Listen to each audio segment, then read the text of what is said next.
Teman-teman, saya mau membuat tempat kunci nih ya, biar agak rapian, karena di garasi asal taruh aja ya, jadi kalau nyari kadang agak susah juga. Yang saya menggunakan sisa pipa nih, pipa ukuran setengah ya, pipa sisa nih. Caranya adalah saya akan potong dulu nih, atau dibelah ya, maksudnya dibelah, jadi nanti biar berlubang. Caranya gimana? Kita pakai gerinda nih, yuk kita coba.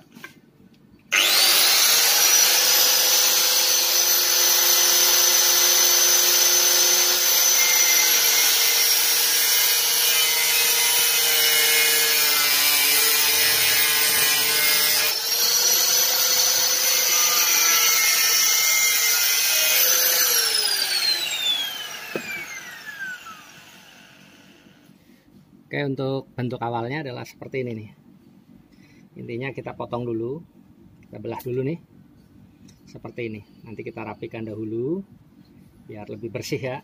Kalau ini kan berantakan begini.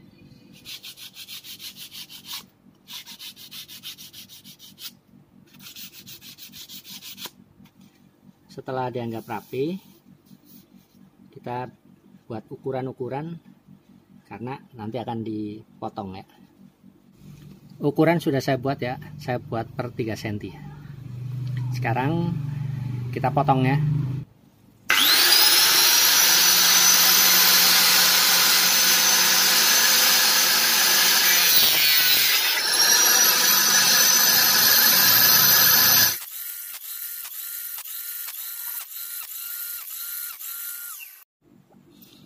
Nah, ini adalah hasil potongannya ya.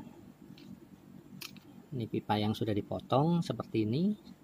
Kemudian masing-masing pipa yang sudah dipotong kita kasih tanda di tengah-tengah ya. Kemudian saya juga membutuhkan pipa lagi, ukurannya sama ataupun berbeda nggak apa-apa. Saya menggunakan pipa yang sama. Kemudian dikasih tanda juga. Saya membuat tanda itu per 3 cm ya. Coba ya, saya bor dulu.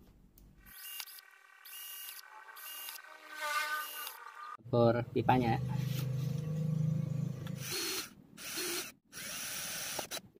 Oke, ini sudah berlubang semuanya. Ini juga pipa potongannya, pipa yang sudah dilubangi dengan pipa potong yang sudah dilubangi, dipasangin visor. Caranya begini. Oke, menggunakan visor, dorong. Kemudian karena ini kepala visornya tidak bisa masuk, maka kita agak paksa dorong ya. Kemudian seperti biasa pasang visor aja.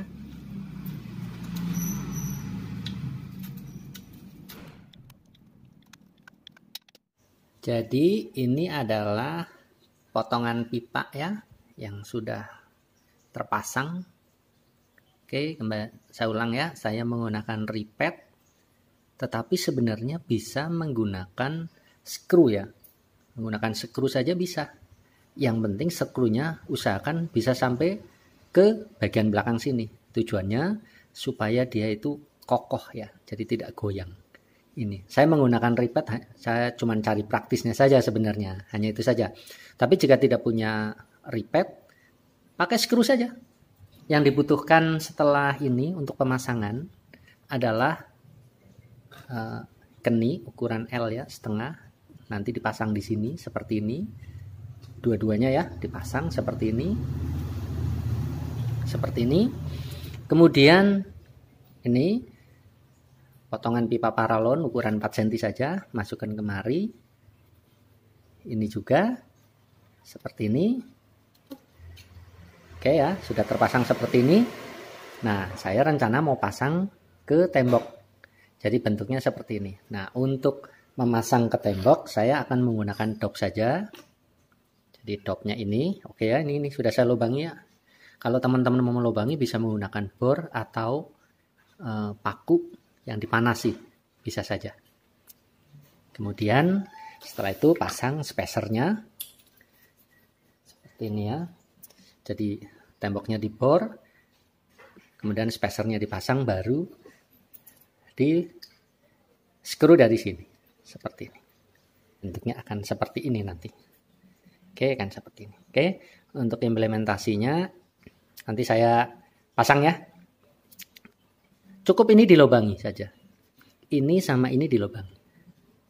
Kalau ini bekas ya. Ini saya pakai pipa bekas jadi ada bekas lubangnya.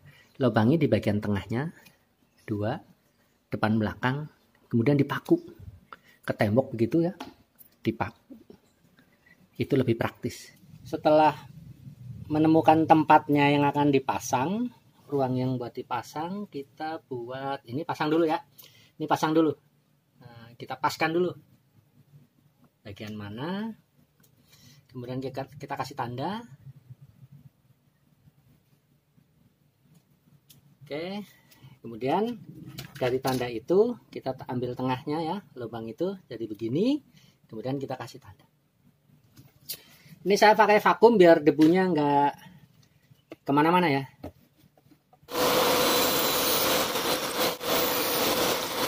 Kita pasang nih spacernya. Oke. Pasang yang satunya ya. Ya, kita pasang dulu nih. Oke, ini udah kencang sekali nih. Seperti itu. Kemudian tinggal pasang ininya. Mari kita pasang.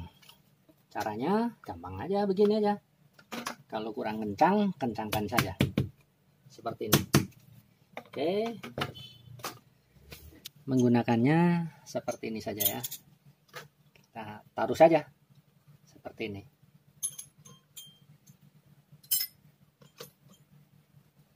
Oke.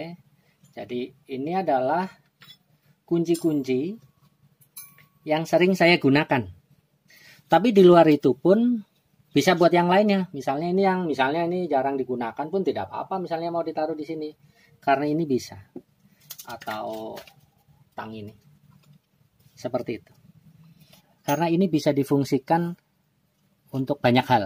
Nih, misalnya dipasang di dapur misalnya. Oke, kita ambil ya. Ini cara mengambilnya juga mudah. Misalnya teman-teman mau berekspresi untuk dapur, maka ini bisa juga untuk pasang sendok seperti ini. Seperti ini. Menghadapnya ke depan atau ke belakang itu sama saja. Cuman karena ini saya buat untuk tools, maka bagian luarnya ini memang saya buat lebih lebar. Jadi kalau untuk seperti ini sebaiknya dibuat lubangnya yang lebih kecil supaya tidak mudah jatuh. Untuk tempat pisau atau apapun bisa. Kalau buat sendok seperti ini tuh bisa juga untuk tempat cucian ya. Jadi airnya jatuh setelah kering baru diambil. Silakan ya teman-teman berkreasi sendiri. Saya hanya memberitahu saja.